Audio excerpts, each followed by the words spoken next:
ጤና ይስጥልን እንደምን ቆያችሁን የኢትዮ ፕላስ አድማጭ ተመልካቾቻችን። የኤርትራ ከፍተኛ ባለስልጣናት እና የወታደራዊ መኮንኖች መደበቂያ ዋሻ እያዘጋጁ እንደሆነ መረጃዎች ወጥተዋል። ከዚህ ባለፈ ደግሞ የህወሓት የወልቃይት የጦርነት እቅዱ ይፋ ሆኗል። ጠቅላይ ሚኒስትር አብይ አህመድም እንደ እስራኤል ያለ እርምጃ ሊወስዱ እንደሆነ መረጃዎች እያመላከቱ ነው።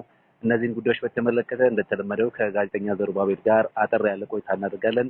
ዘርሽ እንደምን ዋልክ? ጉዳዮቹን እንዴት አገኘሃቸው? እንዴት ዋልክ አብሮሽ? እንግዲህ በጣም ጥሩ። አንተ በመግቢያ ላይ ሁለት ጥብቅ ወታደራዊ ጉዳዮችን መረጃዎችን አንስታል።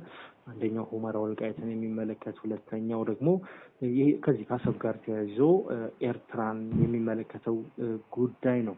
ከዚህ ኤርትራው ጋር የተያዘውን መረጃ እናንሳ። የትናንቱን የጠቅላይ ሚኒስትሩን የፓርላማው ውሎ ቃኝተናል። በተለይም ጠቅላዩ ኤርትራን በተመለከተ ያነሷቸውን ነጥቦች በዝርዝር አፍታተን ለመመልከት ሞክረን ነበረ። እንግዲህ ትናንትና ጠቅላይ ሚኒስትሩ አንድ ልብ ያልተባለ ሁለት ጉዳዮችን አንስተው ነበር። አንደኛው በማንኛውም ሰዓት ጦርነቱ ሊጀመር ይችላል። ጦርነት አይደለም ያሉት እሳቸው፣ ውጊያው ሊጀመር ይችላል ያሉት። ኦልሞስት አሁን በጠቅላይ ሚኒስትሩ አረዳድ ጦርነቱ ተጀምሯል። በእርሳቸው አረዳድ ብቻ አይደለም፣ ከዚህ ቀደም አቶ ገብሩ አስራት ብለውት ነበረ። ኦልሞስት የኢትዮጵያን ኤርትራ ጦርነት ተጀምሯል፣ የቀረው ውጊያው ነው የሚል ነገር አንስተዋል። በዲፕሎማሲው መስክ ብትል፣ በቃላት፣ በፕሮፓጋንዳ፣ በፕሮክሲ እነዚህ ሀገራት በአራቱም የውጊያ የጦርነት መስኮች በቃ ጦርነቱ ከጀመሩ ከራርመዋል። በፕሮፓጋንዳው ብታይ አመታት አልፈውታል። በዲፕሎማሲውም እንደዛው። በፕሮክሲው ደግሞ በተለይም ከቅርብ ጊዜ ወዲህ ባለፉት 7 እና 8 ወራት የፕሮክሲውን ጦርነት አጠናክረውታል፣ በኤርትራም በኢትዮጵያም በኩል እና ጠቅላይ ሚኒስትሩ ይችን ቃላት አስበውበት የተናገሩት ነው የሚመስለው። ውጊያው በማንኛውም ሰዓት ሊጀመር ይችላል አሉ እና ውጊያው ከተጀመረ በኋላ እየየ አይሰራም። ቃል በቃል ነው የሚጠቅሰው። እየየ ማለት አይሰራም። እንደ ዩክሬን እና እንደ ጋዛ የሚሰማችሁ የለም ውጊያው ከተጀመረ በኋላ ብለዋል። እና እዚህ ጋር ነው እንግዲህ አብይ እንደ እስራኤል አይነት እርምጃ ሊወስዱ ይችላሉ የሚለው ነገር የሚነሳው። እስራኤል ወይም የቤንጃሚን ኔታንያሁን መንግስት ሐማስ ላይ ምን አይነት እርምጃ ነበር ሲወስድ የነበረው የሚለውን ነገር ማንሳት ይበጃል። እንግዲህ ሐማስ ላይ መሪዎቹ ይሄ እስራኤል ስትከተለው የነበረው የጦርነት ስልት መንጋውን ለመበተን እረኛውን መግደል የሚል ነው። በዚህም እንግዲህ ከ10 የሚበልጡ እጅግ በጣም ከፍተኛ ወታደራዊ አመራሮች፣ የፖለቲካ አመራሮች፣ የደህንነት አመራሮች፣ የጦር አዛዦች፣ ኢታማዦር ሹሞች ጭምር ተገድለዋል። ኢቨን አይተህ ከሆነ እስራኤል የመን ላይ እና አይኤስ ላይ የምትወስደው እርምጃ ራሱ የሚያነጣጥረው አመራሮች ላይ፣ መሪዎች ላይ። አሁን በቅርቡ እንደውም የየመን ከፍተኛ ኢታማዦር ሹም በእስራኤል ጥቃት መገደላቸውን እናስታውሳለን። እና አሁን ላይ ጠቅላይ ሚኒስትሩም እንደዚህ አይነት ስልት ሊከተሉ ይችላሉ የሚል ነገር ነው የሚነሳው። ምክንያቱም ትናንትና እንደ እስራኤልና እንደ ዩክሬን ሲሉ ጦርነቱም በዛውም እየነገሩ ያሉ ጦርነቱ በአየር እንደሚሆን፣ መሪዎች ላይ ያነጣጠረ እንደሚሆን፣ መሪዎች ላይ ብቻ ሳይሆን ወታደራዊ ስፍራዎች ላይ፣ ቦታዎች ላይ፣ ወታደራዊ ማከማቻ ስፍራዎች ላይ ያነጣጠረ እንደሆነ ጥቃት ሊፈጽሙ እንደሚችሉ ነው የሚሰማው። እና አንድ ጦርነት ሲጀመርም ሊሆን የሚችለው ውጊያው ከተጀመረ ሊሆን የሚችለው የኢትዮጵያ መንግስት መጀመሪያ ሊያደርግ የሚችለው አሰብን መቆጣጠር ነው። ከዛ በኋላ የኤርትራ መንግስት አጸፋ ይወስዳል። የኢትዮጵያ መንግስት የታለሙላቸው ወታደራዊ ኢላማዎች ላይ፣ የኤርትራ ወታደራዊ ጦር ማከማቻ፣ የአየር ቤዝ ላይ፣ የአየር መንደርደሪያ፣ ኤርፖርቶች ላይ፣ የወደብ ስፍራዎች ላይ፣ በተለይም ምጽዋ አካባቢ ላይ ዋናው የጦር ማመላለሻ ነው። እነዚህ አይነት ቦታዎች ላይ እርምጃ ሊወስዱ ይችላሉ። ከዚህ በተጨማሪም ባለስልጣናቶች ላይ፣ የኤርትራ የጦር መኮንኖች እና የኤርትራ ባለስልጣናት ላይ ያነጣጠረ እርምጃ። ምክንያቱም እነሱ ከሚወገዱ ከሆነ መንጋውን ለመበተን እጅግ ቀላል ነው የሚል መደምደሚያ ነው እንግዲህ እየተነሳ የሚገኘው። እዚህ ጋር ነው እንግዲህ የኤርትራ ባለስልጣናትና ወታደራዊ መኮንኖች መደበቂያ ምሽግና ዋሻዎችን እያዘጋጁ ነው የሚለው መረጃ ሊነሳ የሚችለው። እንግዲህ ለአስመራ ወይም ለኤርትራ ቅርብ የሆኑ የመረጃ ምንጮች በተለይም ኤክስ ገጾችና ዌብሳይቶች ላይ asmarareporter.com የሚባል ድረገጽ አለ።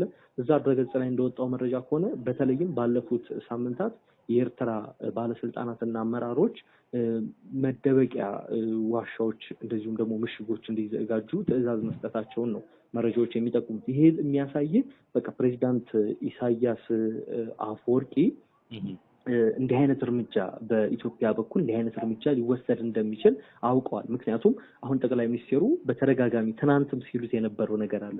ውጊያው ከተጀመረ በኋላ አይሰራም፣ እንደ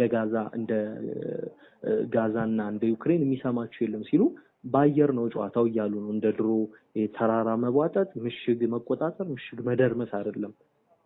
አሁን ላይ ዓለማችን ላይ የጦር ሜዳ ውጤትን የሚወስኑ ጨዋታ ቀያሪ የጦር ሜዳ ጨዋታ ቀያሪ ድሮኖች እና ሚሳኤሎች ናቸው በብዛት የምጠቀመው እያለ ነው። ከዚህ አንጻር ካየኑ የኤርትራ መንግስት እንብዛም አቅም የለውም። በእርግጥም ትናንት ምሽት አንስቶ እንግዲህ ኤርትራ ጸረ ሚሳኤሎቿን ወደ ቡሬ ድንበር ወይም አሰብ ላይ ማስፈሯን እንደዚሁም አዲስ የአየር ኃይል ቤዝ ጊዜያዊ የአየር ቤዝ መቋቋሙን የሚገልጹ መረጃዎች ወጥተዋል። ከዚህ ቀደም ፋይናንሻል ታይምስ የኢትዮጵያም የኤርትራም ኃይሎች ሁለቱም የኢትዮጵያ በቡሬ የአየር ኃይል ማዘዣ አቋቁሟል ይላል። የኤርትራ መንግስት በተመሳሳይ እዛው ድንበር አቅራቢያ ላይ የአየር ኃይል ማዘዣ ቤዝ አዘጋጅቷል የሚል መረጃን አውጥቶ ነበር። በተመሳሳይ እነ ፕሮፌሰር አሌክስ ደዋል እና ዶክተር ሙሉጌታ ገብረ እግዚአብሔርም በጋራ ፎሬን ፖሊሲ ላይ በጋራ ባዘጋጁ ጽሁፍ ይህን የሁለቱ ኃይሎችን ወታደራዊ እንቅስቃሴና መሳሪያ የማከማቸት እንቅስቃሴ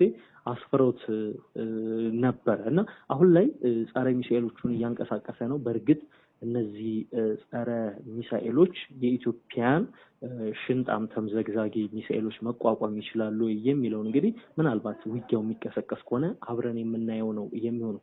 ግን በትናንትናው ጠቅላይ ሚኒስትሩ የተናገሩት ነገር ግን በሁለቱ ሀገራት መካከል ያለው ውጥረት ወደ ውጊያ መቀየሩ የማይቀር እንደሆነ ነው ጠቅላይ ሚኒስትሩ ሲናገሩ ከንግግራቸው መገንዘብ የሚቻሉ። ምክንያቱም ጦርነት ሲሉ አትሰማቸውም ጠቅላይ ሚኒስትሩ ውጊያ ሲሉ ነው ሲናገሩ የነበሩት እና የኤርትራ መንግስት በፕሮክሲ እየተዋጋቸው እንደሆነ ሲናገሩ ተደምጠዋል። ምክንያቱም ሻዕቢያ እያየሁ ነው የጥይት አታቀብል፣ ህገወጥ የዶላር ዝውውር ላይ፣ ህገወጥ የሰዎች ዝውውር ላይ፣ ህገወጥ የኮንትሮባንድ ንግድ ላይ እየተሳተፍክ እንደሆነ መረጃው አለን የሚል መልእክት ነው በቀጥታ ለአስመራ ይድረስልኝ ብለው የተናገሩት። ከዛ በኋላ ኤርትራ ማስታወቂያ ሚኒስቴር አፈቀላጤው አቶ የማነ ገብረ መስቀልም በትዊተር ገጻቸው ላይ ብላ ሳይሉት ወጥ ጨምሩልኝ አለ የሚል እጅግ የወረደ በተረት ምላሽ ሰጥቷል። እጅግ አሳዛኝ ነው።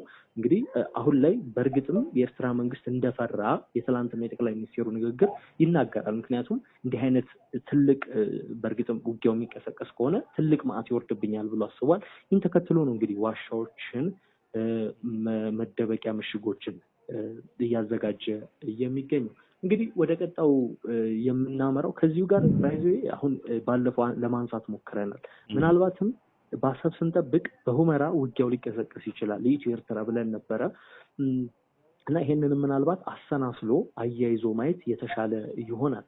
እንግዲህ አንድ የወልቃይት ከፍተኛ አመራር የወልቃይት የሚሊሻ ጽሕፈት ቤት ኃላፊ አቶ ክብረአብ ይባላሉ በማህበራዊ ገጻቸው ላይ በትላንትናው ዕለት አንድ አጭር መልእክትን አስተላልፈዋል። አጭር ግን ጥብቅ ቢፈተል ብዙ ነገሮችን ልናገኝበት የምንችለው ምንድነው የሚሉት እሳቸው ህወሓትን ወያኔ ብለው ነው የጠሩት። ወያኔ በቀጣይ ህዳር ወር ማለትም አሁን ጥቅምት ወደ መጨረሻዎቹ ላይ ነው የምንገኘው ይህ ማለት ከ3 እና 4 ሳምንታት በኋላ ህወሓት ወልቃይት ላይ ውጊያ ለመክፈት ማቀዱን መረጃዎች ደርሰውናል ብሏል። እንግዲህ ማን ናቸው ይሄን ያሉት ካልክ የወልቃይትን ኃይል የሚሊሻ ኃይልና የተከዜ ዘብን የሚመሩት የሰላምና ጸጥታ ጉዳዮች የደህንነት ጉዳዮች ላይ እዛ አካባቢ ለሚፈጠሩ ጉዳዮች ላይ መረጃ ያላቸው የቅርብ ሰው ናቸው። እኚህ እንግዲህ መረጃዎች አሏቸው ማለት ነው። እንግዲህ ከውስጥ ምንጮቻቸው እና ከደህንነት እንትኖቻቸው አግኝተዋል ማለት ነው። እንግዲህ ህወሓት ሊከፍት ነው የሚል ነገር አንስቷል። ከትናንት በስቲያ ዶክተር ደብረጽዮን ገብረ ሚካኤል ውጭ ከሚገኙ ዲያስፖራ የቲፒኤልኤፍ ደጋፊዎችና ካድሬዎች ጋር የዙም ውይይት አድርገው ነበር። እንዳጋጣሚ እዛ በዙም ውይይት ላይ እንግዲህ ያነሱት ነገር አንድ በተለይ አምባሳደር ፍስሐ አስገዶም አንድ ያነሱት ነገር አለ። የብልጽግና መንግስት በፍጹም መሬታችን የሚሉት እነሱ የምዕራብ ትግራይ ወይም ወልቃይት የሚባለውን ስፍራ ነው በፍጹም በሰላም ሊሰጠን አይችልም እና የፕሪቶሪያን ስምምነት አፍርሰን በኃይል ያን ቦታ መቆጣጠር አለብን፣ ይሄ ደግሞ በቅርብ ነው መሆን አለበት የሚል ነገር አንስቷል። ጠቅላይ ሚኒስትሩ ደግሞ በትናንትናው ዕለት ለትግራይ ጦርነት አይበጅም የሚሉ ንግግሮችን በፓርላማ ሲያደርጉ እንደነበር እናስታውሳለን። ከዚህ በተጨማሪም ጠቅላይ ሚኒስትሩ ያመኗቸው ነገሮች አሉ። ህወሓት በኮንትሮባንድ የጦር መሳሪያ እያስገባ እንደሆነ ይህንን ጉዳይ ጀነራል ጻድቃን ነግረውናል። በሱዳን በኩል እያስገባ ነው የሚለውን ነገር በኤርትራም እያስገባ ስለመሆኑ ወታደሮች እያሰለጠነ ስለመሆኑ በገሃር ነው የሚታየው። የፌዴራል መንግስት እያየው ነው። ታጣቂዎችን እያስታጠቅ ነው፣ እያደራጀ ነው፣ እንደ አዲስ የጦር መሳሪያ እየገዛ ነው፣ የጦር ዝግጅት እያደረገ ነው። ከዚህም አልፎ ከሻዕቢያ ጋር ግንኙነት ጀምረሃል ነው ጠቅላይ ሚኒስትሩ ያው ቃል በቃል ባይገልጹትም እንግዲህ ከውጭ ሀገር ጋር ግንኙነት ጀምሯል ነው የሚሉት። እንግዲህ ያው ኤርትራ ሊሆን እንደምትችል እንግዲህ ይገመታል ብቻ ሳይሆን ነው ልንል እንችላለን። ምክንያቱም ጽምዶ በሚል ያልተቀደሰ ጋብቻ ሁለቱ ኃይሎች ፖለቲካዊና ወታደራዊ ትብብሮችን እየፈጠሩ እንዳለ አመላካች የሆኑ ነጥቦች እንደዚሁም ጉዳዮች አሉ እና በሁመራ በኩል ሊከፍት ነው የሚል መረጃ ወጥቷል። በዚህ በሁመራ ላይ የሚከፍተው ውጊያ ተከትሎ እንግዲህ ከጀርባው ማን አለ ካልን እዛው በዋናነት እዛ አካባቢ ጦርነት የሚከፍተው አርሚ 7 የሚባለው ሱዳን ያለው ኃይል ነው። ይሄ ኃይል ደግሞ በአልቡርሃን ይደገፋል። ሱዳን አለች ማለት ነው። አልቡርሃን ጀርባ ደግሞ ግብጽ አለች፣ የኤርትራ መንግስት አለ። ከዚህ በተጨማሪም እዛ አካባቢ በሱዳን ድንበር እንደዚሁም ደግሞ በወልቃይት ዙሪያ የሚንቀሳቀሱ የፋኖ ታጣቂዎች አሉ። አንደኛው የፋኖ ታጣቂ እንኳን ባትለው የሆነ አካል ግን አለ ከቲፒኤልኤፍ ከሻዕቢያ ጋር የሚሰራ እንዳለ መረጃዎች ያመለክታሉ። እነርሱ ሲነገሩ እንሰማለን። በዚህ ሁመራው ጥቃት ላይ የአንዳንድ የፋኖ አደረጃጀቶችም የቅዱ ተሳታፊ ናቸው የሚል ነገር ወጥቷል። እንግዲህ ከዚህ ቀደም አንድ ሉዓላዊ ሚዲያ ያወጣው መረጃ አለ ከደህንነት ምንጮች የደረሰኝ ብሎ ያወጣው መረጃ። እዛ መረጃ ላይ ምንድነው የሚለው እንግዲህ የፋኖ ታጣቂዎች እዛ አካባቢ ያለው የመንግስት ኃይል ወይም የወልቃይት የሚሊሻ ኃይል ድጋፍ እንዳይሰጥ ቆርጦ የማሰናከል ሚናውን እንዲወስዱ ከዛም በኋላ ህወሓት ከጀርባ በሻዕቢያ እገዛ ወደ ሁመራ በአራት አቅጣጫዎች በአዲስ አብሪ፣ በጠለምት፣ በሸረሪና በመተማ በኩል ጥቃት እንዲከፍት ስምምነት እንዳለ ነው መረጃዎች የሚያመላክቱት። እንግዲህ ያሉት ጉዳዮች እነዚህን ይመስላሉ። አብረሽ